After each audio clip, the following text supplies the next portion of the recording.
April నెలకు సంబంధించి తిరుమల శ్రీవారి ఆర్జిత సేవా టికెట్ల కోటా విడుదలైంది. లక్కీ డిప్ కోసం ఈ నెల 20వ తేదీ 10 గంటల వరకు ఆన్లైన్లో నమోదు చేసుకోవచ్చు. ఏప్రిల్ 21 నుంచి 23వ తేదీ వరకు జరిగే శ్రీవారి వార్షిక వసంతోత్సవానికి సంబంధించి సేవా టికెట్లను ఈ నెల 22వ తేదీ ఉదయం 10 గంటలకు విడుదల చేయనుంది టీటీడీ. ప్రజలకు ఉత్తమ వైద్య సేవలు అందించడమే కాంగ్రెస్ ప్రభుత్వ లక్ష్యమన్నారు తెలంగాణ సీఎం రేవంత్ రెడ్డి. దావోస్లో జరుగుతున్న ప్రపంచ ఆర్థిక వేదిక సదస్సులో హెల్త్ కేర్ డిజిటలీకరణ అంశంపై మాట్లాడారు. 4 కోట్ల మంది తెలంగాణ ప్రజలకు డిజిటల్ హెల్త్ కార్డులు రూపొందిస్తున్నట్లు ప్రకటించారు సీఎం రేవంత్.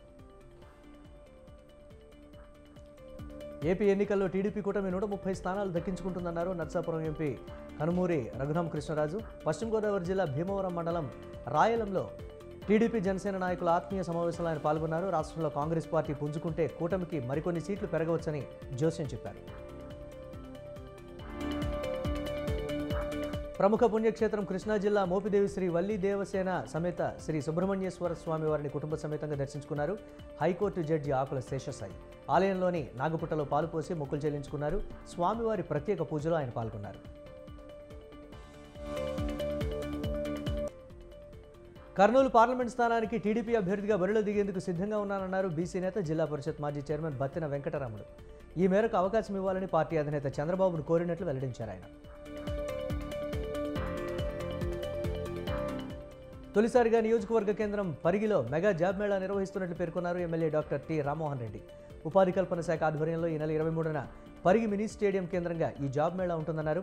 జాబ్ మేళాలో 50కి పైగా కంపెనీలు 6,500 ఉద్యోగ అవకాశాలు కల్పించనున్నాయి.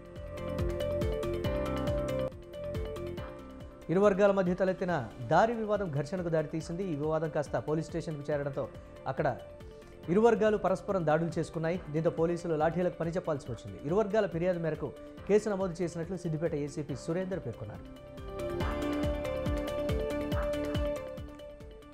నేలపైన ప్రయాణికులు భోజనాలు చేసిన ఫలితం ఇండిగో సంస్థకు ₹1,50,00,000 జరిమానాకు కారణమైంది. ముంబై ఎయిర్పోర్టులో ఈ ఘటన జరగ్గా డీజీసీఏతో పాటు bureau of civil aviation security విభాగం ఈ జరిమానాను విధించాయి. ముంబై ఎయిర్పోర్టుకు 90 లక్షల పెనాల్టీ పడింది. యంగ్ హీరో వరుణ్ తేజ్ కథానాయకుడిగా తెరకెక్కిన ఆపరేషన్ వ్యాలంటైన్లోని తొలిపాటని చారిత్రాత్మక వాఘా సరిహద్దులు ఆవిష్కరించింది చిత్ర బృందం. వందే మాతరం అంటూ సాగే దేశభక్తిని చాటే ఈ పాటను గీత రచయిత రామజోగేశ్ శాస్త్రి రచించగా మిక్కీ జే మేయర్ స్వరపరిచారు. వైమానిక దళం యుద్ధానికి సన్నద్ధమవుతున్న సన్నివేశాలతో ఈ పాట సాగింది.